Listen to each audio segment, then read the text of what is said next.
Hey there, Jim Toscano, and welcome to the Monday night live stream. Tonight is a special edition, and tonight is the student teacher edition. And I was very inspired by my friend Janine Fox, who does the podcast "Oh for Drum's Sake," and she's having a student teacher edition on her thing.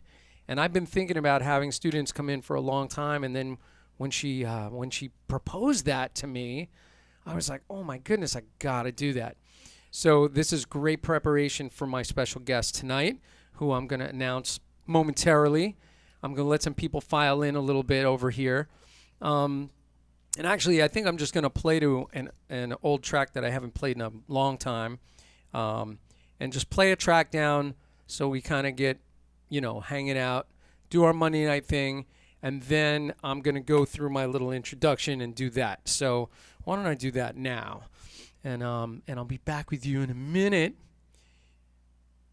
All right. Am I going to be able to see this chart? Let's see. There we go.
Holy moly. That was fun. That's Groove 64 Fast from Groove Essentials 2.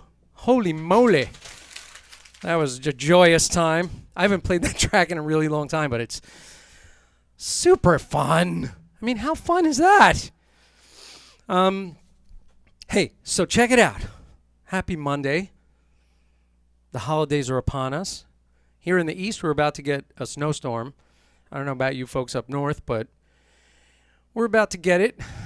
You know, I know we all cry down here because they can't handle it, but, you know, we're about to get some snow, which should be fun. I'm looking forward to it. I like the snow. I like the winter. So, hey, check this out real quick. I just want to mention some companies.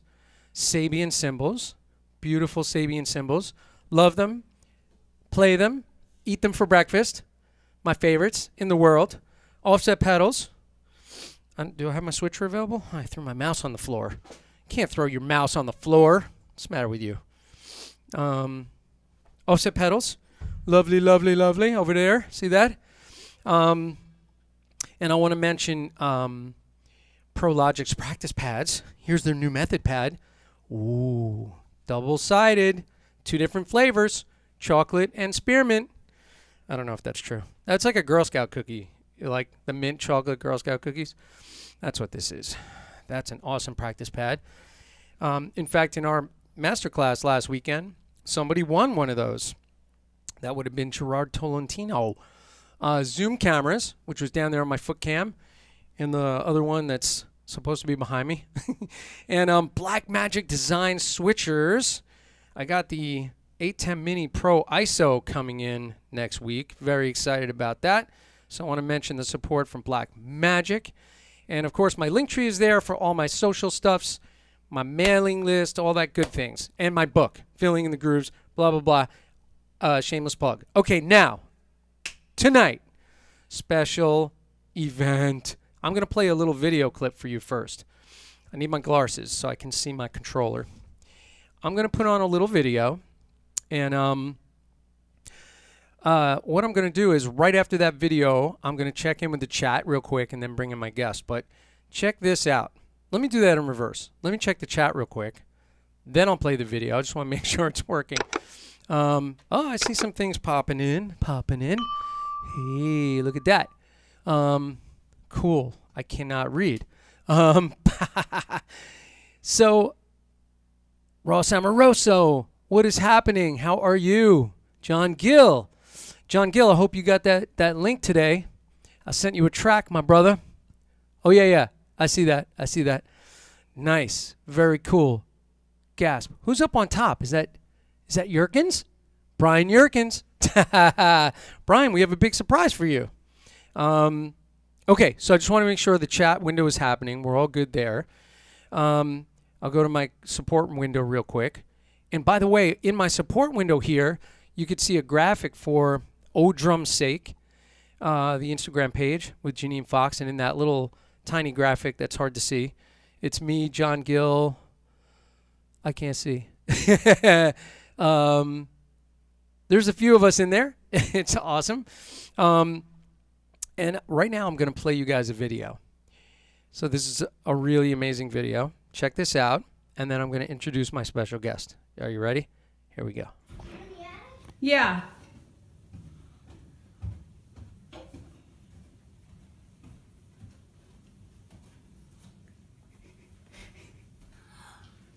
Oh my gosh! Oh my god! Thank you so much! All I wanted was a blue drum set! You got me nervous. Thank you so much! Merry Christmas. Thank you! I'm ready to get my drumsticks! Can we have a hug? Yes! Thank you so much! It's all I wanted! I love you. I love you.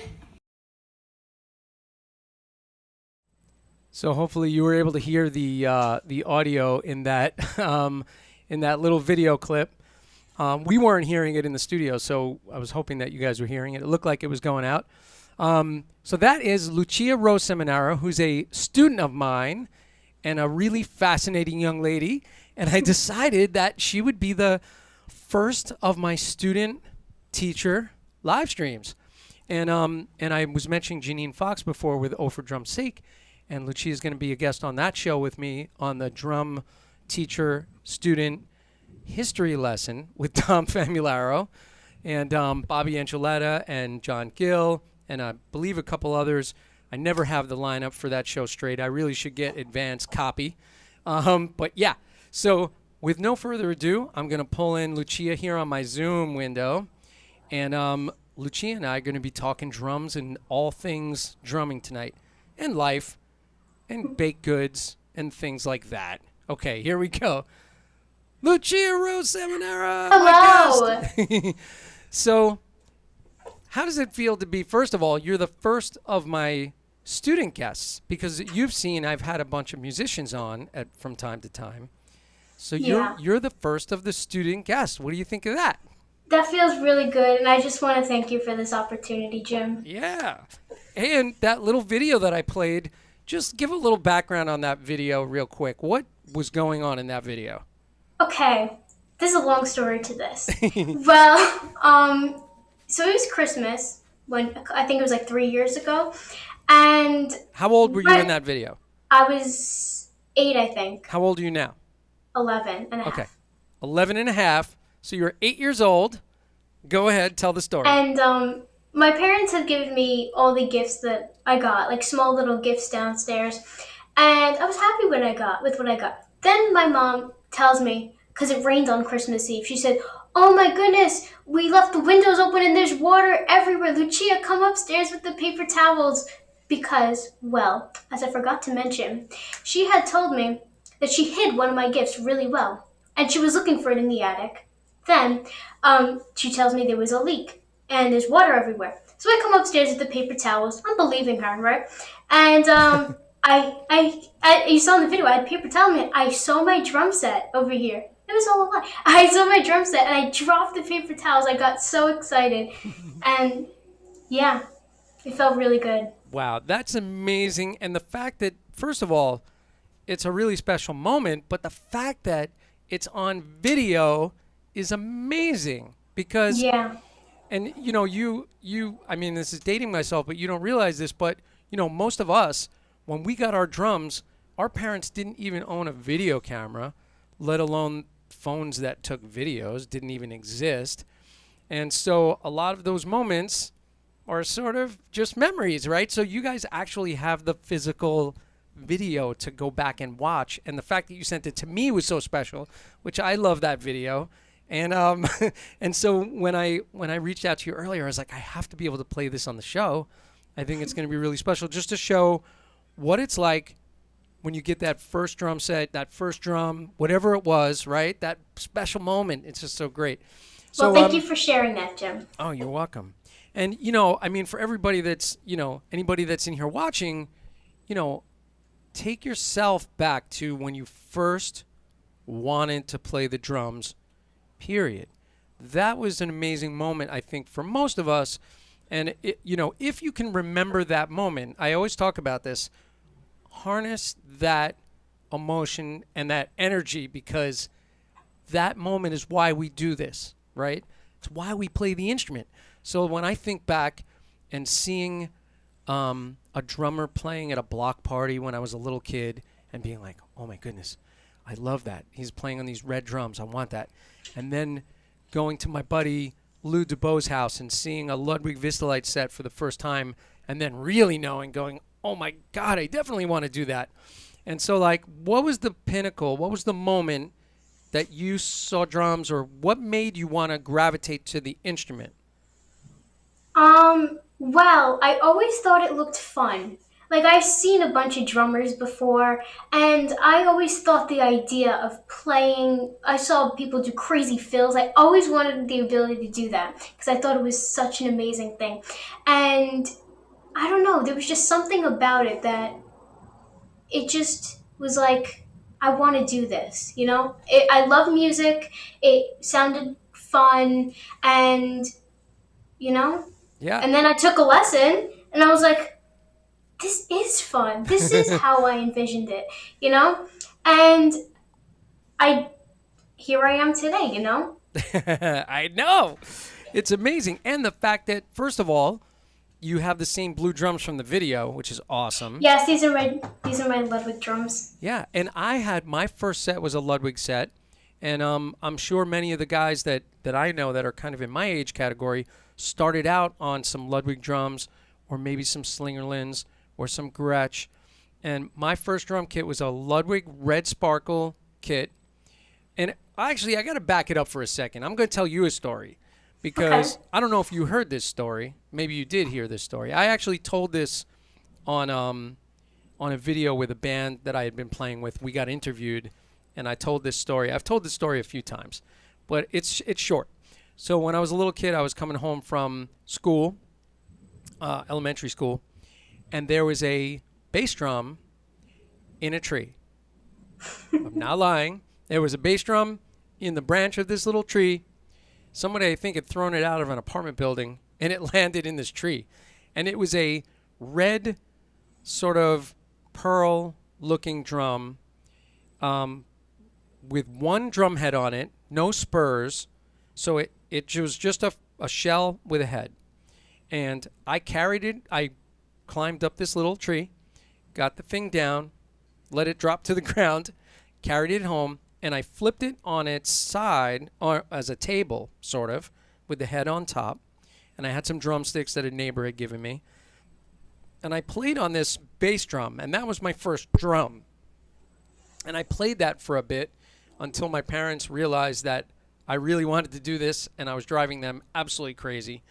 And then they took me to Sam Ash in Brooklyn, and we got that first Ludwig Red Sparkle drum, I think with like some of my communion money and some different things, and I got that drum set, and it was a 24-inch Red Sparkle bass drum with a 14-inch rack tom and an 18-inch floor tom, and I was Wow. about this big. And so the drum set was tremendous, and yeah, that's how it started. And then I built onto that kit, and that was the beginning for me. So it's kind of fun to have that memory, right, of your first real drum set and the reason that you started to do it. Now, let me ask you this. And we're going to get into some music stuff, but I got a few questions for you. So one is, was there any kind of, did you ever experience anything with people saying like, oh, but you're a girl? Or was it everybody was super excited that you were playing the drums? Or did you ever have somebody say to you, you play the drums? You're a girl. Did you ever get that? I'm actually not sure about that. All right. Because even if someone did say something, I wouldn't care. Good. You know? Like, I wouldn't care because who cares? I'm a girl drummer. That's right. Anybody can play the drums. Absolutely. So it's a really funny thing, and I think it's changed a lot.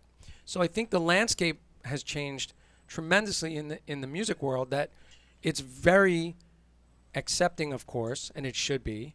And there are more female drummers, and I think it's great that instructors are empowering female drummers. I have a lot of female drum students that I'm really proud of that fact, and I'm really impressed with all my female students who are better learners a lot of the time than us guys, and more detail oriented and better practicers a lot of the time. And so it's a really cool thing. But I know that in the past, people would always seem surprised that here's a girl playing the drums. I know Dorothea, who's like the drumming granny, right? She was saying how she had people say stuff to her when she was younger, and she grew up doing marching band. And I think it's amazing seeing more and more female musicians, and it's not a surprise anymore. And so I didn't think you were going to have anything to say about that. Although boys, I guess, sometimes in elementary schools and stuff might still be trained to think that way. Hopefully not. And then there's tremendous female musicians, right? Bass players, horn players, guitar players, Yeah. singers, drummers. So, and there's some great female drummers up and coming. And Janine Fox, by the way, who runs O for Drum's Sake, she's really trying to empower all the girl drummers and posting them all the time. And now you've been invited to be on that show. Yeah, I'm so excited. So that should be pretty cool. And we're going to talk drum education history. So we're going to be doing a little review right before that thing, going through some of that. Cool. All right. So now, so, and let me ask you one more thing. So, what do drums actually mean to you? Like, how do you feel about them? What do they mean to you? It's an instrument, of course. Right. But as some people mistake it as just banging, it's not. Because you could do so many things with the drums. And it's just this instrument, they keep the timing, and they're a big part of a band, and they just, you know, like, I don't know how to explain it kind of. It's just, to me, they're a beautiful musical instrument that could be, you could use it so many different ways. I love it. And to me, drums are the heartbeat of life in a way, right? People really Yeah. connect to drums. If you start throwing down a beat, I don't care where you are, people react, right?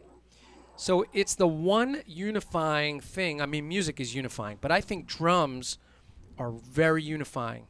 And that's why, when there's events, big events, you'll see drum circles.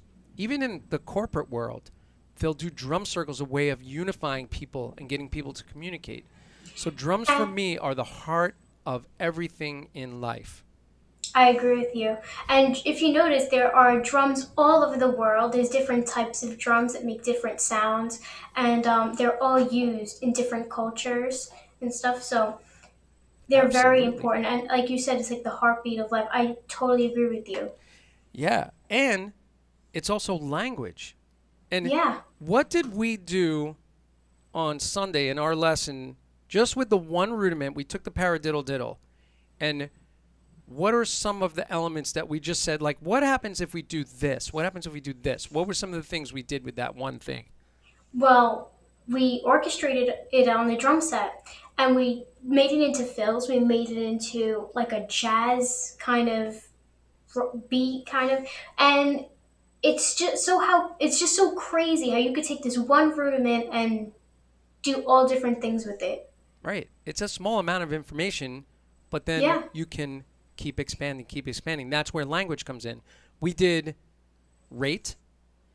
We yeah, played it in several different rates, right? We played yeah. we We did a played the bunch of same them. sticking, but we played eighth notes. We played triplets, eighth note triplets, 16th notes. We played 16th note triplets.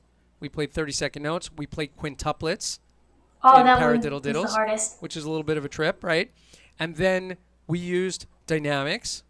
Yeah, So we used all these different elements of music to produce all of this stuff, including the sticking, which was the one factor we didn't change.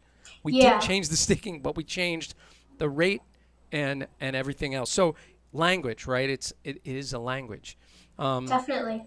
so okay, now what's your favorite rudiment, by the way? Before we go on, what would you say is your favorite rudiment out of all the rudiments? Well, I have to say that I like all the rudiments for different reasons, Okay, but I tend to favor some flams. I like okay, flams. yes, The Flamily world. I like those. Um, I don't know why. I just really like Radmacues. It's yeah. just something that It's so random, but they always feel good, and yeah, definitely, and it's fun to say. Radamacue. Random cue. All right, so cool. So, and we're gonna get into a few more topics, but I just want to talk about music for a moment. And so like, what would you say is? Because I had a thought in my head. What was your favorite artist? But what would you say now at this time in your life? Who's your favorite artist of all time? Not Like I talking said with the drummers. rudiments. I'm What would you talking. say? I'm not talking drummers. It could be. I mean, it could be a drummer, but I'm talking artists. Like, could be a singer, could be a band. Favorite artist. It's hard to pick because there's so many good artists in this world, and they were all there for a certain reason. They all have a different style, and I like them for different reasons. But drummers, well, I know you said you're not like not to talk about drummers. Well, we can It's if I okay. want to, You but can. Yeah, you can I say think Neil drummers. Peart is someone who I'm really influenced by because he has good timing and his things are so odd, but they always fit into the songs. and he's just really a great artist that I tend to favor over some And others. we will say rest in peace, Neil. And Yes. we will say when we did our drum student roundup, which is our version of a virtual recital, which in the past we had done with a band. We'd bring out a band and everybody would come up and play with the band. So we did it virtual. And you played a Rush song. Which one did you play? I played Fly By Night. Yeah. And because it was virtual, I was able to bring in some graphics of Neil, and I flew in some graphics of Rush and the graphics of Neil. So that was really special, I think, because we did that back in, when did we do that? It was like June, maybe? Yeah, maybe June, yeah. So we did the virtual roundup. So that was really cool. And actually, because I wanted to make it a tribute to Neil in part, so I actually had 5 or 4 Rush tunes in total. Yeah. Yeah, with different people playing. So that was really special. So Neil Peart. So, but I was going to say for you, one of the first things that you ever said to me, and I think you were only 8, was that you're a gigantic Tom Petty fan. I liked Tom Petty then, but I also probably told you about the Beatles, right? Yes. Yeah. I don't know, when I was like 8 years old, I always loved the Beatles and the Red Hot Chili Peppers, and I liked Tom Petty and the Heartbreakers. Yep. Like that album, the Greatest Hits album, I loved. And when I was younger, I loved those albums. Let me and ask you those something. bands. Because this is something that I think with you is where I noticed this. I'm going to play a beat, and then you tell me what song it's from.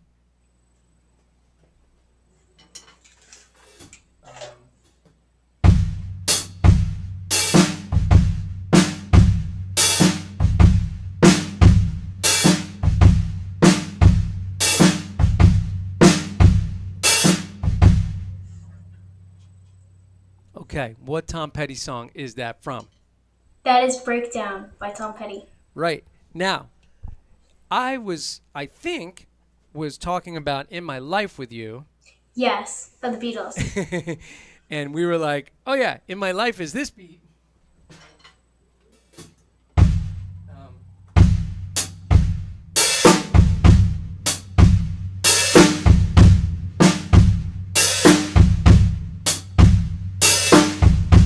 Right? Or open.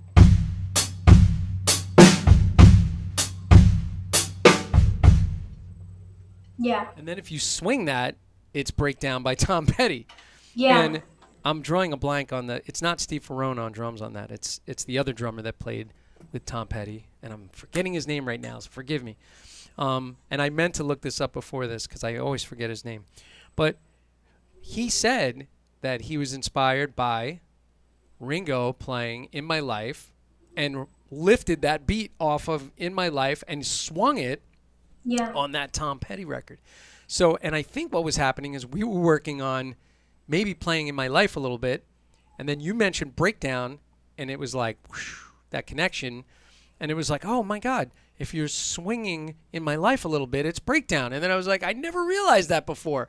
Even though I may have heard it, I didn't draw the connection until it was in our lesson. And I thought that was a really interesting moment.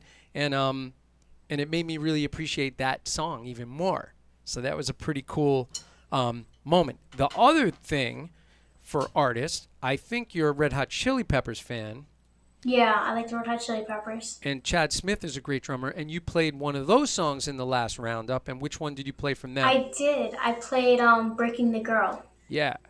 And that drum groove, what was the one I was comparing it to? Do you remember?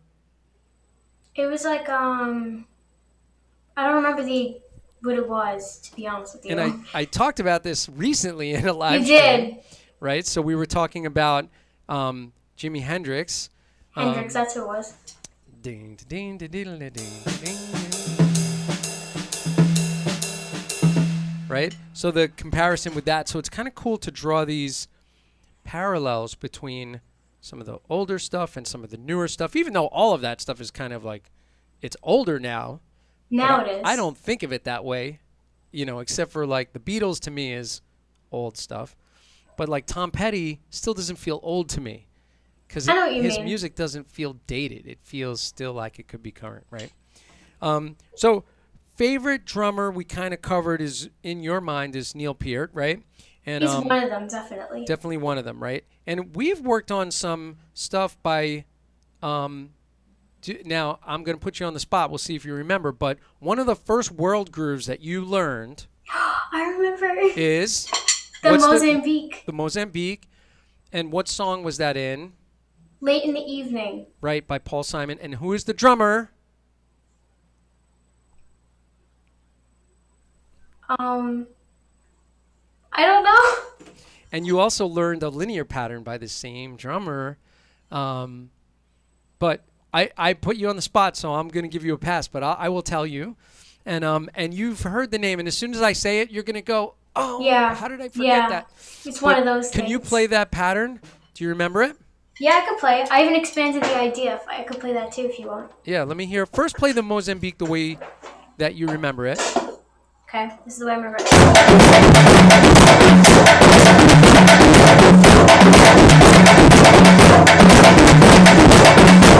Yeah. And what's the expansion that you made on that? Well, I kind of put it on the ride bell, and I did a...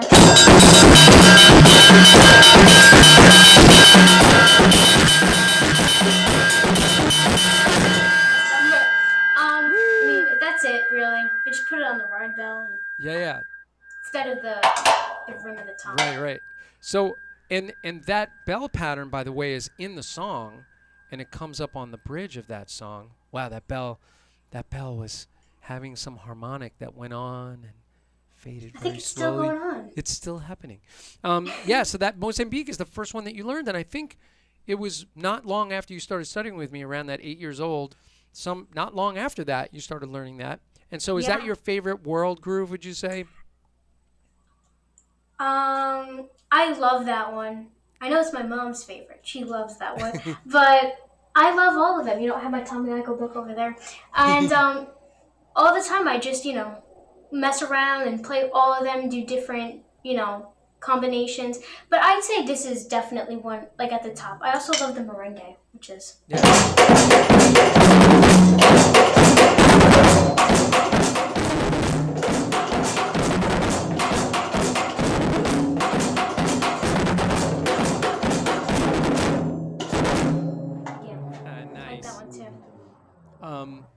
Yeah, nice. So it's kind of interesting to learn music from other cultures and sort of learn the roots of some of those rhythms, and then you can take those ideas and utilize them in your playing for the rest of your life, right? You get inspired by one rhythm, and like you learn the soca pattern. That soca pattern can be used in a lot of different ways. There's some dance music that uses that soca pattern in American dance music, and of course West Indian music, and it's very cross-cultural, right? So those beats are going to come back to help you later on. Make sure you remember all of them, right? And practice, and always practice them.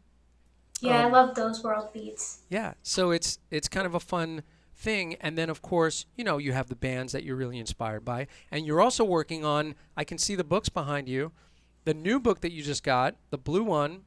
This one?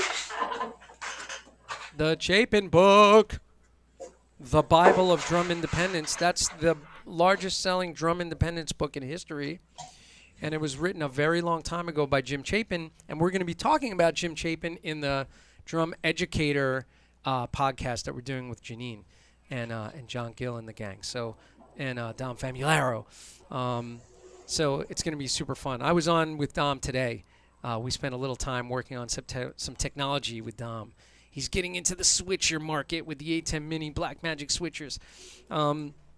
So world beats are definitely, a thing that is highly influential. Yeah. You have your jazz independence book you've been working on. I see my book back there. You did some of the Tommy Igoe book. And then, of course, we do charts and different reading materials. And this is leading me to... and I have a couple things I'm going to come back to in a moment, but when it comes to all this rudimental stuff that we've been doing, you've been a big contributor to my hand technique workshop. Yeah. And so speak to that. When you first of all, you first came to that workshop, Yeah. How did you hear about that? How did you come to know about it? Well, someone we know told us about you, and because they knew I love the drums and I love music, so they said, "Hey, check out Jim Toscano." We were like, "Okay." I went to the first workshop, and I didn't, to be honest, I didn't know a lot of stuff then, and I was a little confused. So I walked in there, and I tried my best. It was a little hard, but I did what I can do, and I had so much fun. And I will say that what you just said is really important. You tried your best and you were confused, but you came back again. Yeah. And the fact that you still had fun, because there are people that only focus on the end result and not the process to get there. And playing any instrument is a process, right? So it's a mental and physical process that you have to go through. And if you enjoy the process and take your time and learn and don't fight yourself, then you're going to learn and you're going to do really well and you're going to have a great time doing it. But if you're one of those people that gets discouraged and is afraid of failure, right? Like you come to the first workshop, it was tough, right? You were seeing all these notes on this giant screen because we had a big video screen, right? And you were probably looking at it going like, okay, what is all of this stuff? That's what I was like, what is this? But I tried my best because that's what you have to do. And I said, I'm going to do this. And I'm determined. And I'm going to learn this one day. And I'm going to get it. And I kept going to those workshops. And eventually I took lessons with you. And now I'm writing stuff for your book. That's right. So you can't just quit the moment you don't get something. Right. Yes. You have to keep going until you get it right. Determination, right? So, and all of this stuff is a combination of that, right? It's the desire to do it. It's the determination, right? The willpower of it. And then the love of it, right? You have to love it. And if you don't love it, then why would you do it, right? So that's a really good point. Yeah, and there are people that are tortured by things they do in life, and we are not one of them, are we? Because we're doing what we love to do. So, and one more thing about the workshop stuff. So when you came down, it seemed a little confusing. You kept coming back, and then you started to learn some of the routines, right? And then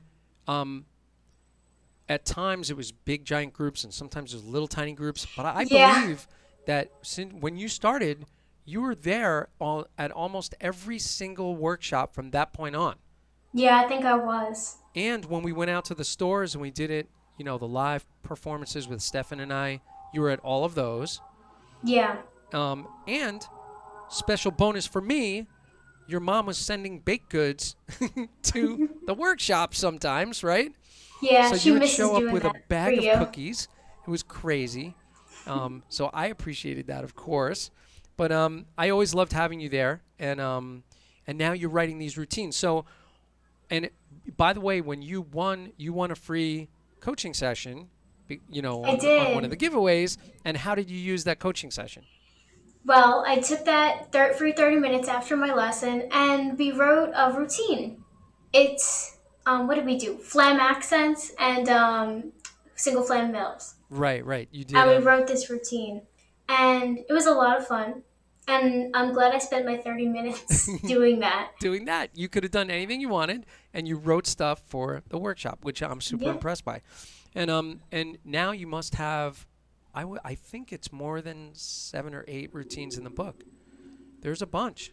So I'm really proud of you. I like contributing to your book because if I have an idea, I give it to you, you put it in the book. Like, I like to write my own ideas. It's great. And, that's something that we grow as musicians by writing ideas. And I told you on Sunday some of the tools that I use to do that, right? I keep a little tiny pad a lot of the time. I keep a notebook a lot of the time, one of those black marble notebooks. I have voice notes in my phone. So any which way that I can, I get an idea. I either sing it into my phone, write out a sticking. I'm constantly writing things down. And I encourage you to do the same thing. And now you're notating this stuff pretty well. You sent me some things that you notated that were very legible, very easy to read. The stickings were super clear. And Thank you. yeah, well written. So I'm really impressed by that.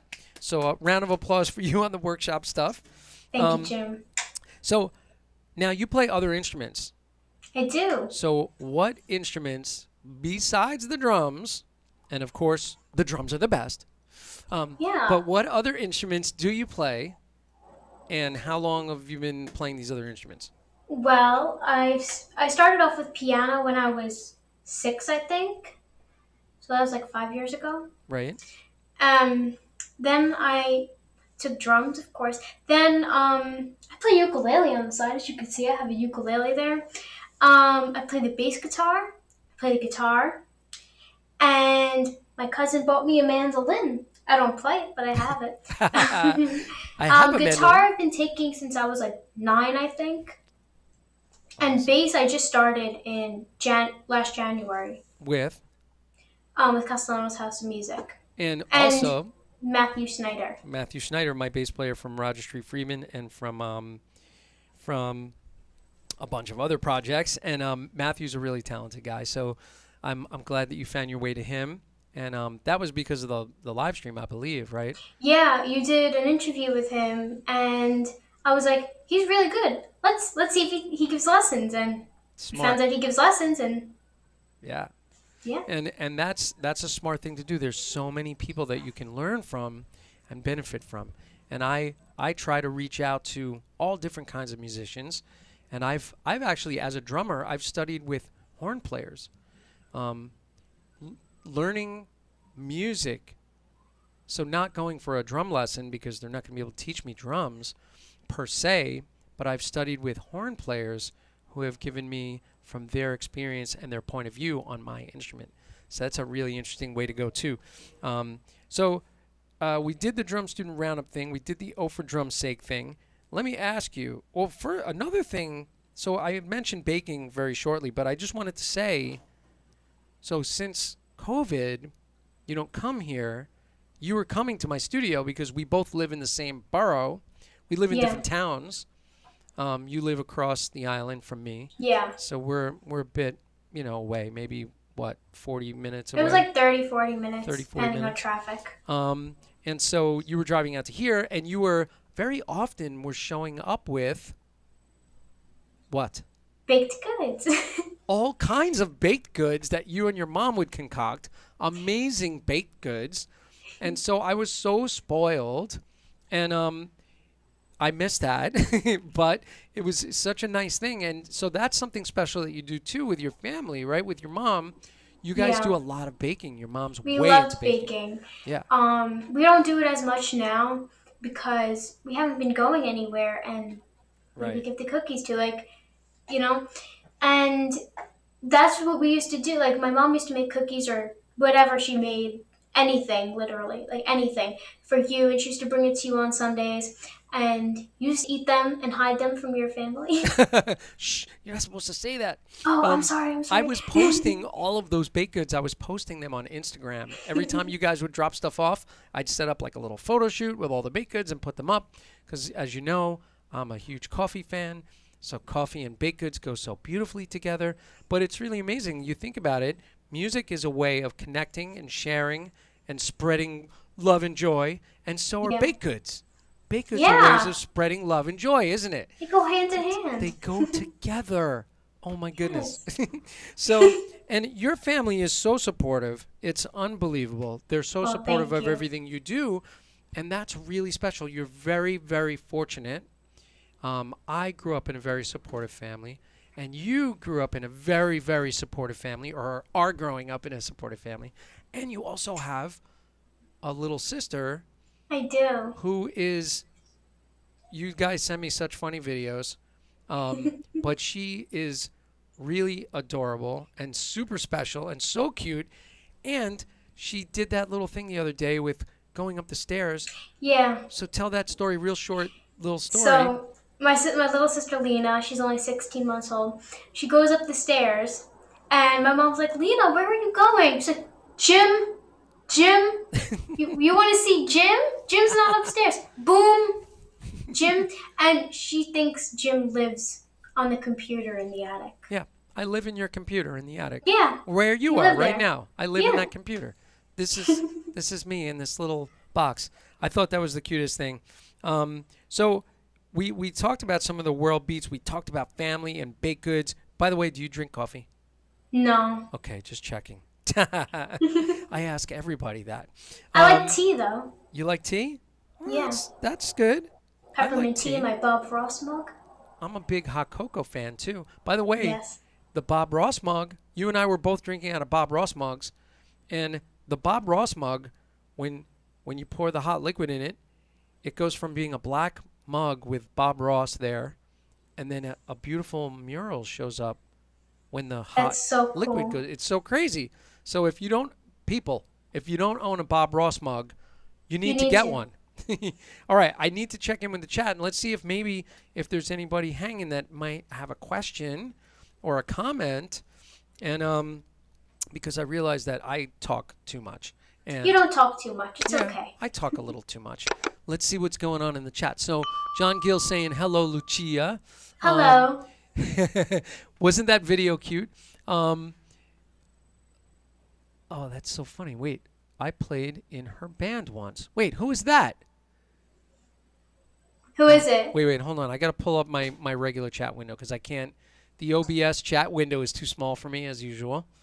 I'm over in the chat, so I'll read to you what we got in here. Actually, I think I could do Zoom with chat. 1 second. Let me see if I can pull up Zoom with chat. Zoom window with chat. Can we do it? Yeah. It makes the comments really small, but I can read them. So, all right, let me go. Yes, Stan Lynch. So I'm answering these questions all in the wrong order. All right, here we go. We're going to start from the top. So the first thing that came in was, hey, Jim, your drum mix sounds great on Facebook. Thanks for sending the Hudson download code. John Gill, you got it. I know that was at the beginning of the live stream, but I'm going backwards. Ross Amoroso says, hello to everybody. Not Amaretto. Ross Canoli. Brian Yerkins said, gasp. So who is it? I know her, Brian Yerkins said.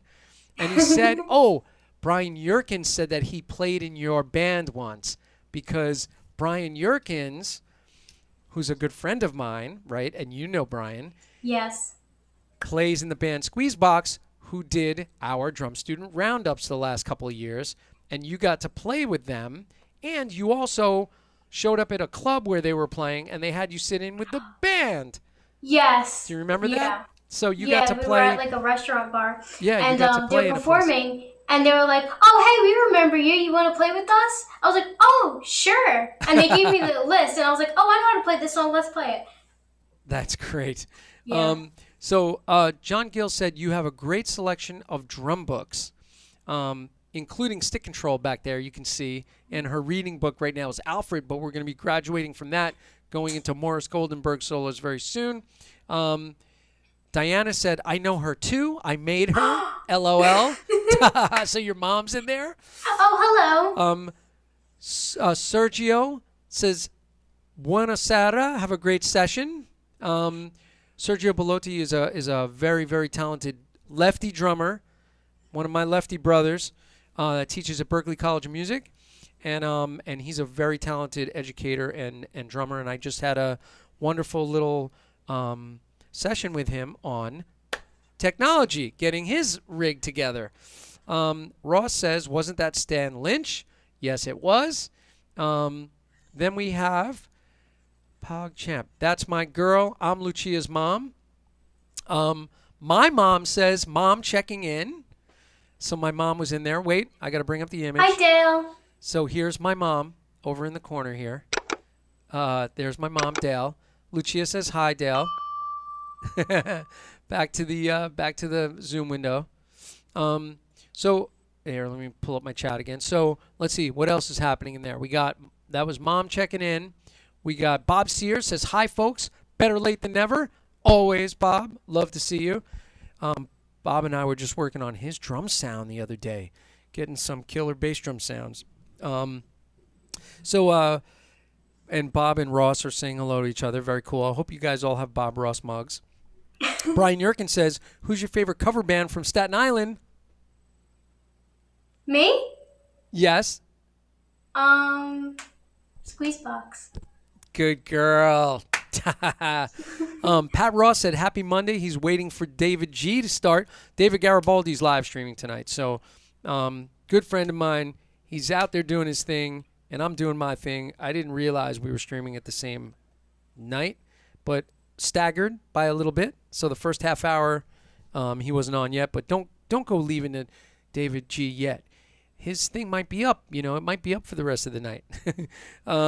So Bob Sears, Lucia, you inspire me. Excellent. Oh, thank you, Bob. Yeah. Let's see. New messages. What's coming up? Pat Ross. Hey, Lucia, I'm going to watch you after my clinic tonight. Way to go, girl. Very cool. Thank you. Brian Yerkins, great answer. I don't know what that was to, but it was a great answer, whatever it was. It was probably a question that you answered with me. All right, I think we're caught up on the chat, which is awesome. I'll keep that up in the side so we can see it. And I just got a couple more things for you. So from a music standpoint, is there one special song to you doesn't have to be drum related, any special song in your life that you think of as your go-to song, or something that when you want to feel good, you put on a certain song? Is there one tune that does that? There's not one, because like I said with the rudiments and stuff, that too, like I like everything for a different reason, and songs sound different and make you feel different. Every single song has a different feeling, and I don't have one song. Whenever I'm in a good mood, I just put music on. It's Excellent. like just music makes me happy. I don't have a certain song that just makes me happy. It's just music that Cool. makes me feel good, That's a great answer. And I would say, for me, because I listen to a lot of different kinds of music, but I do work for a lot of songwriters, and so there's a special place in my heart for good songwriting. And Lyle Lovett is a really amazing songwriter. So my go-to thing, sometimes in the mornings, I'll put on some Lyle Lovett. There's a song called North Dakota that is mind-boggling amazing. Beautiful song. It's a ballad. Lyle Lovett writes a lot of sad cowboy ballads, but he writes a lot of really good ones. And there's a one called Christmas Morning, and we're coming up on the holidays, and that Christmas Morning song always gets me. But speaking of Christmas Morning, is there something that you're hoping might, in the music end of things, wind up somehow falling under your Christmas tree? Is there like a piece of gear, or is there some kind of... Oh, I really want a two-legged hi-hat stand. Ah, interesting. Two-legged hi-hat stand. And I know the reason, but why Yes, don't you you tell do. everybody what the reason is? Well, I have a double bass pedal over there, and I want to set it up, but three-legged hi-hat stand won't do the trick, in case you didn't know. And, yeah, we tried, and it was not successful. It's tough. Yeah, it is. So a two-legged hi-hat stand would be much better because, like, in order to set up the double bass pedal, Yeah, it's just easier to have the two legs. that is correct. And actually, that's such a practical gift. That's a great idea, because it's something that you need that's practical. If you look at my thing, two-legged hi-hat right here. My old kit had 4 hi-hats on it, and I actually had 4 two-legged hi-hats. That's Wow. 8 legs, 4 hi-hats, and 8 legs. That's incredible. So that's a really very, very practical drum gift, isn't it? Yeah. So I hope that happens for you. So, Oh, thank you. and I know recently you got something green and I like did get this. something green. What did you get? I bought myself my green Prologix practice pad. That's right. So you have the green Prologix, the green Logix pad, which looks like my method pad that I have now. But the green Logix pad, you were playing that over here, and I think you were like, I really like these practice pads. Yeah, And it was like a year ago. What's cool about that pad? Why'd you get that one? Well, this one has the less amount of density. And I thought it was just... I played it at your studio, and I was like, I love this thing. I need one. I like the red one and the blue one too, but this one has to be my favorite. And I never tried the new black one. Right, the black one. Eventually, you'll try that one. It's around here somewhere. Yeah, and now I have the Thunder Kick pad, which is really amazing. So Prologix is making some amazing stuff, and Lucia's getting into the Prologix thing. So Yeah. we don't have a whole lot of time. I was actually thinking of like putting on some tracks and stuff at some point, but I will say, what is the one song you're working on right now, which is a project tune that's a little Yes. challenging, but what's the one you're working on these days? Tell the Our folks. project tune right now is Tom Sawyer by Rush. Yeah, and you're doing a great job with that, by the way. And Thank you. what do you kind of enjoy about that song so far? What we're into with that?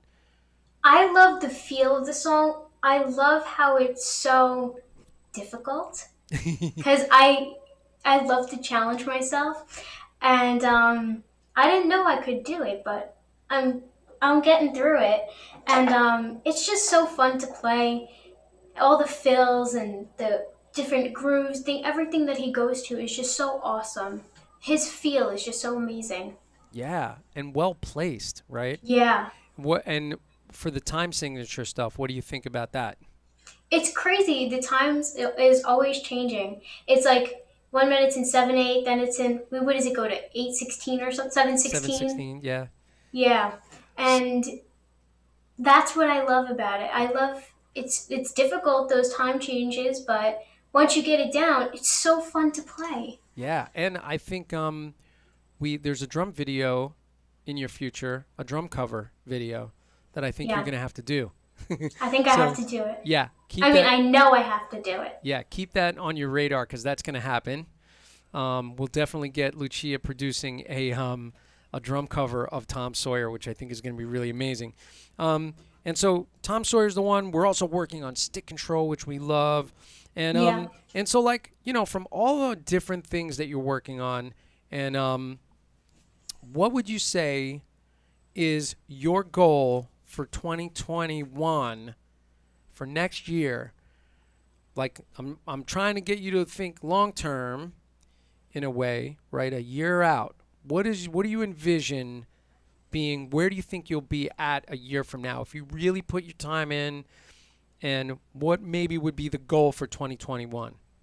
If I practice more, and I think we'll be done with the Alfred book, which is right there. Yeah, that's going to be gone. We'll get deeper into advanced techniques for the modern drummer. We'll get more into your book. I don't know. We'll finish Tom Sawyer. Maybe move on to a different song, or maybe just work out of the books. Maybe I'll write more stuff, and then your hand technique workshop book will be 100 pages. I know that's your goal with the. That's with my the- goal. You keep saying that, and the people in the workshop are like, "Come on, we're at 70 something." It's like, enough. Let's stop writing stuff. But I You enjoy can the never writing. have enough pages. Yeah. So 100 pages is the goal, huh? Yeah. For that book. And I think your goal is really good. You said the first thing you said was practice more. Yeah. And I would say that's a great goal. And the other thing, keep in your mind is enjoy the process. Whatever it is, that's definitely enjoy important. the process. And go easy on yourself. And to every drummer out there, don't compare yourself to other drummers. It is not productive. Work No. on your craft, work on your art because you love it. Do it because you love it. Share it because you want to share with other people and connect with other people. I think this is a way of spreading love. So make it all about that. Not about, oh, this guy's so good, I got to try to be like him, or I got to try to be like her. Forget all that. Work on Yeah, your you craft, do it because you love it, and then that's where you're going to grow as a musician, Yeah. So I think this was really super fun. I'm so happy that you were my guest tonight. The time went by super, super fast. At least for Yeah. me it did. I don't know if it did for you. No, it did for me too. It definitely flew by. So, and I think this will happen again in the future. I wish there was a way we could play together. That I know. would be crazy. Technology isn't that great. Isn't technology- that good these days. Right. The technology didn't get to that point yet. Yeah. Eventually it will. I think it's pretty funny. Like, watch this. I'm going to count to 4, Okay. and I'm going to click, and you're going to click Okay. on my. So I'm going to count to 4. We're going to both click on 1, and let's see how far apart our Okay. clicks are. Ready? 1, 2, 3, 4, 1. That was like boom, gung. That was like a dotted eighth note apart. Ross Amoroso said, great job, Lucia. We're going to be wrapping it up. Thank you for being my guest tonight. That was super special. Thank you so much for having me. You're welcome. And we want to say, Lucia and I both want to say happy holidays to everybody, even though we'll be seeing you on Thursday this week at the Hand Technique Workshop, correct? Yeah, and, I'll be there. But next week, there won't be a Hand Technique Workshop because that's Christmas Eve. Christmas Eve. And I think if we ran one on Christmas Eve, probably nobody would show up. Maybe me and you. Yeah, I would definitely show up. I don't think anybody else is showing up on Christmas Eve. So I would say we'll take off on Christmas Eve. But I'll see you guys this week in the Hand Technique Workshop. Thanks for hanging with us tonight. Thanks to my special guest, Lucia Rose Seminara. And we'll see you guys on the next one. I hope everybody has fun. I'm going to roll the titles, and we'll talk to all you guys soon. Thanks for hanging with us.